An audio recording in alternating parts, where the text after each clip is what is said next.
네, 시간이 참 빠릅니다. 벌써 6월입니다. 6월 첫 번째 수요일을 우리 이제 걷게 됩니다. 네, 어느새 1년의 절반을 지나가고 있습니다. 돌아보면은 참 바쁘게 살아온 것 같습니다. 매일매일 순간순간마다 최선을 다해서 열심을 다해 걷다 보니까 돌아보니까 벌써 반년이 지나가 있는 거예요. 가정의 자리에서 가족들을 돌보고 직장을 다니고 있는 분들은 직장에서 맡겨진 일들 열심히 감당하고 또 각자의 삶의 자리에서 하루하루 최선을 다하면서 지금 이 시간까지 우리가 걸어왔습니다. 해야 할 일은 계속 해내고 있는데 근데 정작 내 마음이 조금 지쳐 있는 순간을 발견할 때가 옵니다. 열심히 최선을 다해서 하루하루 살아가다 보니까 하나하나씩 쳐내고 치워내면서 걷다 보니까 돌아보니 어느 순간 내가 조금 지친 게 아닌가? 하루하루 버텨내며 살아가는데 이상하게 마음 한편이 또 허전할 때가 있더라는 거예요. 누군가가 나의 힘듦과 나의 아픔과 나의 수고를 알아주길 바라는 건 아닌데 그냥 한 번쯤은 야, 참 고생한다. 야, 너 정말 수고했다. 야, 어떻게 그렇게 다 감당했어. 정말 잘했어. 정말 칭찬한다. 너무 잘했어. 이런 이야기 듣고 싶은 날이 문득 있지 않습니까? 그런데 우리의 수고는 참 조용합니다. 우리의 헌신과 우리의 수고와 우리의 눈물은 잘 드러나지 않는 것 같아요. 때로는 아무도 몰라주는 것처럼 느껴질 때가 있더라는 겁니다. 그러다 보면은 문득 이런 생각이 스쳐 지나갑니다. 내가 하루하루 잘 살고 있는 걸까? 내가 이렇게 애쓰고 아등바등 하루하루 버텨가면서 어떻게든 나에게 주어진 것들 잘 해내고 내가 더 많은 것들, 더 높은 것들 혹은 내가 붙잡을 수 있는 것들을 위해서 미래를 위해 열심히 달려가는데 이 애쓰는 시간들이 정말 의미가 있는 걸까라는 생각이 불현듯 찾아올 때가 있더라는 거예요. 그런데 성경의 말씀을 보면요, 성경의 말씀에도 이런 시간들을 지나가는 인물들이 참 많이 있습니다. 오늘 말씀 속 다윗 역시 어쩌면 그런 시간을 살아내고 있었는지도 모르겠어요. 우리가 다윗이라고 하면은 어떤 생각이 먼저 떠오르십니까? 먼저 골리앗을 쓰러뜨린 대단한 믿음의 영웅의 모습을 떠올릴 것 같습니다. 위대한 왕의 모습이 먼저 생각이 나요. 그런데 하나님께 쓰임받았던 이 그의 시작은 생각보다 아주 평범했고 또 외로웠던 시간을 깊게 걸었던 사람이었습니다. 그는 가장 가까운 자리, 자기 집에서조차 이름보다 역할로 불리던 사람이었습니다. 사무엘 선지자가 하나님께서 택하신 왕을 찾기 위해서 이 이새의 집을 찾아가게 됩니다. 7 아들이 차례차례 사무엘 앞에 서게 되는데 하나님께서는 아무도 그들 중에 누구 하나도 주목하지 않으십니다. 그래서 그때 사무엘이 묻는 거예요. 아들이 다 여기 있습니까? 그러자 아버지 이새가 이렇게 대답합니다. 사무엘상 16장 11절 말씀인데 현대인의 성경입니다. 이새에게 물었다. 이 밖에 다른 아들은 없습니까? 제일 막내 아들이 있긴 합니다만 그는 들에 나가 지금 양을 치고 있습니다. 지금 당장 그를 불러오시오. 그가 올 때까지 우리는 식탁에 앉지 않겠소. 아멘. 제일 막내 아들이 있긴 합니다만 이라고 아버지 이새가 이야기합니다. 이 아버지 이새가 얘기하는 것을 잘 들여다보면요, 다윗이라고 하는 이름이 등장하지 않습니다. 막내, 양치기, 그게 전부입니다. 이름보다 역할로 불렀던 아이, 가족의 잔치 자리에도 초대받지 못했던 채 들판에서 홀로 나가서 양을 치던 사람이 누구냐? 바로 다윗이라고 하는 사람이었다라는 거예요. 생각해보세요. 집안의 어른들이 모두 다, 가족들이 다 모여가지고 잔치 자리에 앉아있는데 막내 아들 한 명만 콕 하고 빠져있는 겁니다. 이 아버지가 미처 생각하지 못한 것인지 아니면 굳이 이 막내 아들까지 불러야 하는 이유를 못 찾았던 것인지 알 수 없지만 어쨌든 결과적으로 다윗은 그 잔치 자리에, 그 식사 자리에 없었다라는 거예요. 이름이 아니라 역할로만 존재했던 아이, 그것이 바로 다윗의 시작이었다라는 겁니다. 자, 그 들판에 혼자 있던 다윗의 마음이 과연 어땠겠습니까? 왁자지껄 잔치가 벌어지는 집안 소리가 멀리서 들려왔을지도 모르겠어요. 아무도 자신을 부르러 오지 않는다는 것을 알면서도 양떼를 지키며 묵묵히 그 자리를 지키고 있습니다. 그 외로움은, 그 다윗의 외로움은 그냥 혼자 있는 외로움이 아니었습니다. 가장 가까운 사람들 곁에 있으면서도 없는 사람 취급을 받는 그 마음 둘 것 없는 외로움이 이 다윗의 마음 가운데 있지 않았겠느냐라는 거예요. 자, 근데 그뿐만이 아닙니다. 사무엘에게 기름을 부음받은 이후에도 다윗의 삶이 짠하고 완벽하게 바뀌게 되느냐, 아버지한테 인정받고 형들한테 칭찬받느냐, 그렇지 않더라는 겁니다. 아버지 이새는 다윗을 전쟁터에 보내면서 형들의 안부를 살피고 뭘 하라고 하냐면 증표를 가져오라고 이야기합니다. 이 몸 조심해야 돼, 잘 다녀와, 무사히 갔다 와야 돼. 보통 막내 아들 어디 간다 그러면 그렇게 하지 않겠습니까? 근데 이새는 그런 얘기 안 합니다. 무사히 다녀왔다는 증표를 가져오거나 네가 딴 길로 새지 않고 형들한테 잘 갔다 왔는지 내가 알아야겠으니까 증표를 가져와. 그 말이 먼저였다는 거예요. 근데 막상 도착해서 보니까 형이었던 엘리압도 마찬가지입니다. 뭐라 얘기하냐면 양은 누가 지키고 너 지금 여기 뭐하러 와 있어? 그 얘기하거든요. 이 다윗을 걱정하기보다 타박하는 말이 먼저 있더라라는 겁니다. 자, 가족 안에서도 형들에게서도 다윗은 늘 여전히 그 자리였던 거예요. 인정받지 못하는 막내, 늘 뒤에 있는 사람, 이름보다 역할로 불리던 사람이 누구냐? 바로 다윗이었다라는 겁니다. 자, 사람의 마음은요, 우리가 하루아침에 무너지지 않죠. 반복되는 외면과 익숙한 서운함이 조용한 마음속에 차곡차곡 쌓여갑니다. 지금은 괜찮은 것 같아도 이것들이 누적되고 어느 순간 빵 터져가지고 인간관계가 끊어지고 그런 거 아니겠습니까? 자, 그래서인지 다윗의 마음속 상처 역시 어느 날 갑자기 생긴 것이 아니었던 것 같아요. 사울 왕에게 쫓기기 전부터 그는 이미 오랜 시간 외로움을 견디면서 하루하루 치열하게 살아가고 있었는지 모르겠다라는 거예요. 어쩌면 가장 가까운 사람들에게 받은 상처가 다윗에게는 더 깊은 아픔이 되지 않았을까 싶습니다. 이 낯선 사람에게 받은 상처는 시간이 지나면 그냥 흐려지기도 합니다. 하지만 가장 가까운 사람에게 받은 상처는 오랫도록 마음 한구석에 지워지지 않고 자리 잡고 있다는 사실을 우리가 너무나 잘 알고 있지 않습니까? 자, 그런데 그렇게 상처 있고 외롭고 아픔을 가지고 있던 다윗이 훗날 사울 왕에게 쫓겨서 도망자의 삶을 살게 됩니다. 그리고 그가 숨었던 곳이 바로 어디냐? 아둘람 굴이었습니다. 굴은 어떤 곳입니까? 어둡습니다. 차갑습니다. 답답한 곳이죠. 언제 들킬지 모른다는 두려움, 억울하게 쫓기는 서러움, 아무도 이해하지 못할 것 같은 외로움이 뒤엉켜 있는 곳이 바로 아둘람 굴이라고 하는 장소였다는 거예요. 사람은 가장 어두운 자리에 들어가면 모든 것이 다 끝난 것처럼 느껴지기 마련입니다. 그런데 놀라운 것은 하나님께서는요, 바로 그 자리에서 사람의 마음을 다시 만나 주실 때가 있더라라는 겁니다. 다윗에게 아둘람 굴이 바로 그런 자리였습니다. 가장 외롭고 가장 낮아진 곳에서 다윗은 비로소 하나님께 마음을 열기 시작하는 거예요. 오늘 우리가 읽은 시편 57편이 바로 그 자리에서 나온 고백입니다. 우리 1절 말씀인데요, 현대인의 성경으로 준비했는데 우리 다시 한 번 더 읽어보겠습니다. 시작! 하나님이시여 나를 불쌍히 여기시고 나를 불쌍히 여기소서. 내 영혼이 주를 의지합니다. 내가 이 재난이 지날 때까지 주의 날개 그늘 아래 피하겠습니다. 아멘.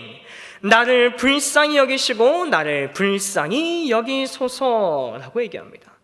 한 번만 얘기하는 게 아니라 나를 불쌍히 여겨달라고 2번이나 외치는 거, 이거는 잘 정리된 기도를 다윗이 하는 게 아닙니다. 하나님 앞에 정말 준비되고 세련되게 정말 아름답게 하나님을 찬양해야지 그렇게 했다는 게 아니에요. 신앙적으로 멋있게 다듬은 표현도 아닙니다. 그냥 있는 그 불바닥 안에서 엎드려가지고 하나님께 간절하게 부르짖는 절규의 외침이다라는 거예요. 자, 그런데 중요한 건 그 다음입니다. 내 영혼이 주를 의지합니다 라고 고백합니다.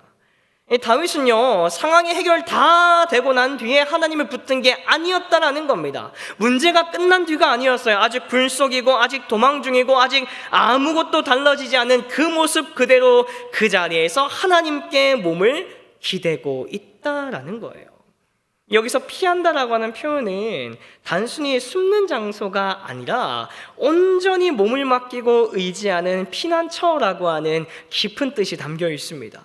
이 다윗은 가장 낮고 어두운 자리에서 비로소 하나님께서 자신을 품어주시는 진짜 피난처가 되신다는 것을 삶으로 경험하게 되었다라는 거예요. 다윗이 만난 하나님은 멀리 계신 하나님이 아니었습니다. 상처가 가장 깊었던 자리에서 자신을 품어주시는 하나님이셨다라는 것을 고백하고 있는 거예요. 어쩌면 그래서 예수님께서도요, 이 십자가 위에서 이 버림받은 외로움을 친히 지나가신 것이 아닌가라는 생각을 해보게 됩니다. 우리의 외로움을 모르는 하나님이 아니라 우리의 아픔과 우리의 쓸쓸함과 우리의 고독함과 우리의 그 세상에 혼자 던져져 있는 것 같은, 아무도 내 편이 아닌 것 같은 그 외로움의 자리를 예수님께서 경험하시기 위해서 십자가 계신 거 아닙니까? 그 외로움 한가운데까지 들어오신 주님이 오늘도 여전히 우리와 함께 계시다라는 거예요.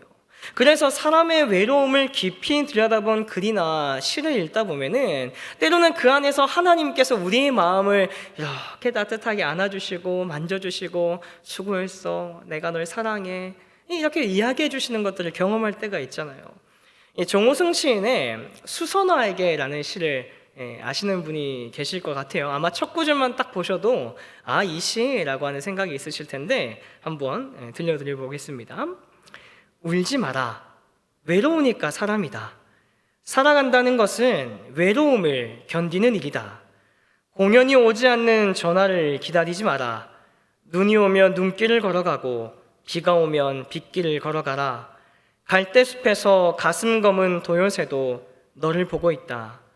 가끔은 하나님도 외로워서 눈물을 흘리신다. 새들이 나뭇가지에 앉아 있는 것도 외로움 때문이고 내가 물가에 앉아 있는 것도 외로움 때문이다. 산 그림자도 외로워서 하루에 한 번씩 마을로 내려온다. 종소리도 외로워서 울려 퍼진다. 이 시가 오랜 시간 많은 사람들의 마음에 남아있는 이유가 과연 무엇일까? 억지로 괜찮다고 말하지 않기 때문이 아닌가라는 생각을 해봐요. 힘내도 아니고 이겨낼 수 있어도 아닙니다. 그냥 이렇게 말하는 거예요. 외로우니까 사람인 거야. 살아간다는 건 그 외로움을 견디는 일이야 라고 얘기해 주는 거죠. 근데 여기서 한 가지를 좀 더 보고 싶은데, 시인은 가끔은 하느님도 외로워서 눈물을 흘리신다라고 고백을 합니다. 이 정호성 시인은 카톨릭 신자이신데요, 외로움은 내가 약해서 생기는 것이 아니라는 겁니다. 오히려 하나님께서도 우리와 함께 하시기 위해서 눈물을 흘리신다라는 거예요. 생각해 보세요. 갈대숲에서 가슴 검은 도요새도 너를 보고 있다라고 노래합니다. 아무도 보지 않을 것 같은 자리, 아무도 알아주지 않는 것 같은 그 자리에서도 누군가는 나를 바라보고 있다는 거예요. 시인은 그 눈길을 한 마리의 새에 담아서 조용히 이야기해 주는 겁니다. 우리의 외로움을 하나님께서 외면치 않으신다는 것, 오히려 하나님께서도 우리와 그 자리에 함께 계신다라고 하는 것을 시인은 조용히 노래하고 있는 것이죠. 자, 근데 아둘람 굴 속의 다윗의 모습이 이 모습 같지 않았을까요? 아무도 자신을 이해하지 못한다고 느끼던 그 자리에, 가장 깊은 외로움 속에 있던 그 시간에도 하나님께서는 여전히 다윗의 곁에 계셨다라는 거예요.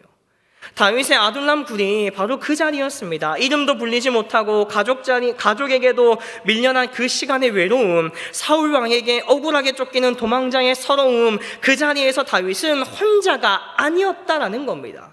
상처가 가장 깊은 그 자리에 하나님께서는 이미 다윗과 함께하고 계셨다라는 것이죠. 이 상처를 아는 사람이 건네는 말은 많은 설명보다 깊이 마음에 남지 않습니까? 이 시가 우리 마음에 오래 남는 것도 그런 것 때문인 거죠. 그리고 다윗의 고백이 수천 년이 지난 오늘 우리에게도 여전히 위로가 되고 우리에게 소망이 되고 우리에게 따스함을 주는 것은 그가 진짜로 그 시간을 지나온 사람이었기 때문이지 않냐라는 거죠. 시간이 흘러서 아둘람 굴로 많은 사람들이 몰려 들어옵니다.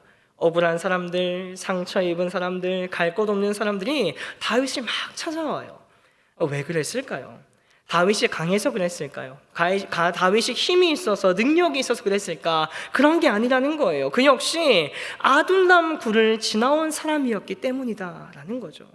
이름을 불리지 못한 시간을 알고 쫓기던 두려움을 알고 하나님께 매달리던 밤을 아는 사람이었기 때문에 수많은 사람들이 다윗을 향해 몰려 들어왔다라는 겁니다. 하나님께서는 이 다윗의 상처를 낭비하지 않으십니다. 오히려 그 상처를 통해 다윗을 빚으시고 다른 사람의 아픔을 품을 수 있는 사람으로 세워 가시더라라는 거예요. 어쩌면 이것이 하나님께서 오늘을 살아가는 저와 여러분들을 빚어가시는 방식인지도 모르겠습니다. 상처 입은 사람이 다른 사람의 눈물을 이해하게 되고 아픔의 시간을 지내온 사람이 다른 누군가의 아픔을 더 깊이 알고 품게 되는 것입니다. 다윗이 남긴 시편들을 보세요. 우리가 힘들 때 위로받는 시편들, 우리가 슬플 때 의지하는 그 시편들이 다 언제 쓰여진지 아십니까? 대부분 아둘람굴 같은 그 자리에서 쓰인 거예요. 만약 다윗에게 그런 시간이 없었다라고 한다면 우리는 오늘 그 위로의 노래, 회복의 노래를 아마 듣지 못했을 수도 있다라는 것이죠. 우리 사랑하는 믿음의 동역자 여러분, 우리도 인생을 살아가다 보면은 마음속에 작은 아둘람굴 하나쯤 품고 살아갈 때가 있습니다. 인정받지 못했던 기억, 가까운 사람에게 받은 상처, 차마 꺼내놓지 못했던 서러움들까지 어쩌면 지금도 그 굴 한가운데를 지나고 계시는 분이 계실지도 모르겠어요. 직장에서 아무리 애써도 알아주지 않을 것 같은 느낌, 가정 안에서 이름보다 역할로만 불리는 것 같은 쓸쓸함, 기도했는데 아직 응답이 없어서 마음이 조금씩 식어가는 것 같은 그 쓰라림, 그런 것들이 쌓이면 우리도 모르는 사이에 다윗이 들어가 앉아 있었던 아둘람굴 안에 혼자 있게 되더라는 겁니다. 그리고 그 굴 안에서 우리가 제일 먼저 하는 게 뭔지 아십니까? 대부분 혼자 해결하려고 합니다. 왜 이렇게 됐는지를 분석하고 어떻게 빠져나갈지를 고민하고 아무렇지 않은 척 그냥 그 자리를 지키면서 버티면서 살아가요. 그런데 다윗이 오늘 보여준 방식은 달랐다라는 거예요. 다윗은 그 굴 안에서 혼자 끙끙대는 것이 아니라 하나님 앞에 그 굴을 가져나가는 겁니다. 아직 해결되지 않은 그 상태 그대로 하나님 앞에 그냥 엎드려서 무릎 꿇고 주님 나 좀 도와주세요. 하나님 나 좀 살려주세요. 그렇게 나아가더라는 겁니다. 오늘 하나님께서는 다윗의 고백을 통해 우리에게 말씀하시는 겁니다. 상처를 숨기지 말고 있는 모습 그대로 나에게 나아오거라. 그렇게 말씀하시는 거예요. 하나님이시여 나를 불쌍히 여기시고 나를 불쌍히 여기소서. 오늘 우리에게도 이 기도가 필요한 겁니다. 거창한 믿음의 말이 아니어도 괜찮습니다. 하나님께서는 가장 약한 자리에서 드리는 우리의 작은 기도도 외면하지 않으시는 분이라는 거 우리 너무나 잘 알고 있지 않습니까? 나를 불쌍히 여기소서, 이 다윗의 외침이 오늘 이 시간 함께 예배하는 저와 여러분들의 기도가 될 수 있기를 간절히 소망합니다. 남은 한 주도 각자의 삶의 자리에서 여러 마음의 무게를 안고 아마 살아가게 될 겁니다. 그때 꼭 기억하십시오. 사람들은요, 우리를 역할로 기억할지 모릅니다. 누군가는 우리의 수고를 당연하게 여길 수 있어요. 세상은 우리의 이름보다, 우리의 존재보다 우리의 쓸모를 먼저 볼 때가 너무나도 많이 있습니다. 그러나 하나님께서는 우리의 아버지 되시고 우리의 위로자 되시는 하나님께서는 우리를 결코 그렇게 부르지 않으신다라는 거예요. 이름보다 역할로 불리던 다윗을 왕으로 세우신 하나님께서 오늘 우리의 이름도 알고 계시다는 사실을 믿음으로 꽉 붙잡을 수 있기를 바랍니다. 사람은 잊어도요, 하나님은 잊지 않으십니다. 사람은 보지 못해도요, 하나님은 여전히 보고 계십니다. 사람은 우리를 밀어내도 하나님께서는 우리를 끝까지 품고 안으시고 기다리시는 분이세요. 그리고 지금 아둘람굴 같은 자리를 지나가는 우리 곁에 이미 하나님께서는 함께하고 계신 거예요. 하나님은 우리의 상처를 외면치 않으십니다. 그러니 더 이상 혼자 견디려고만 하지 마시길 바랍니다. 마음속 가장 깊이 숨겨두었던 그 아픔 하나를 오늘 하나님 앞에 가지고 나가는 겁니다. 설명하지 못했던 눈물도, 아무에게도 말하지 못했던 서러움도 하나님께서는 이미 다 알고 계십니다. 다윗처럼 고백해 보는 거예요. 하나님이시여, 하나님이시여, 나를 불쌍히 여기소서. 그 기도가 머무는 자리마다 하나님의 따뜻한 날개가 우리를 덮어주실 거예요. 외로웠던 마음 위에 하늘의 평안이 머물게 될 겁니다. 지쳐있던 삶 위에 다시 살아갈 수 있는 힘과 회복이 분명히 우리 가운데 주어질 겁니다. 아둘람 굴 같은 자리에서도 나를 품으시는 하나님께서 오늘도 저와 여러분들의 삶 가운데에 여전히 함께 하십니다. 그 은혜로 다시 살아가는 우리가 되기를 주님의 이름으로 축복합니다.